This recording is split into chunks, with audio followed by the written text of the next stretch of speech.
布机来织竹帘是庄文勇的独门技术。织布机我们就是把那个尾纱的部分用竹子来代替嘛。运用平织法让线织出几何图案，竹帘的质感因此不同。10多年前创市场之先，却被价格考倒。庄文勇在低潮中钻研竹材，蓄积本钱。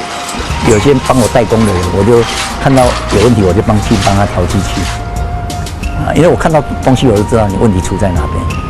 一般竹帘2.2厘米的宽度，它硬是突破到1.3厘米，强度韧性却丝毫不减。会裂，会有波浪，会有凹陷的，会断。但是加工是比木材是难很多。而竹帘产业是连生存都困难。庄文勇从父亲手中接下的竹业已经是全台仅存。面对日本、大陆、越南的竞争，他不舍台湾贵竹明明就有竞争本钱。那个有人去越南拿那个材料来给我，他说：“哇，你看我们的竹子哈，很结、很长、很漂亮哦。”我说：“是吗？”我拿它一摇，这样摇2下全部断掉。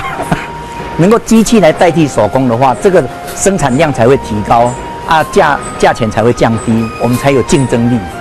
而现在女儿以文创行销概念为上一代的技术注入新思维，所以慢慢的女儿也加入一起研发，对不对？你们说要带动一个竹联帮，就让一帘幽梦再次出现。这次黑马给特色是什么？动使用。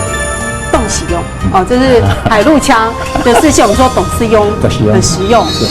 新竹的桂林有4500公顷，占全台湾1/10，但仅存一家竹帘专业工厂。庄文勇依旧深信，台湾竹业一定有再辉煌的机会，重点是技术怎么传承下来。其實係乜嘅董事用，其實係乜嘅董事用。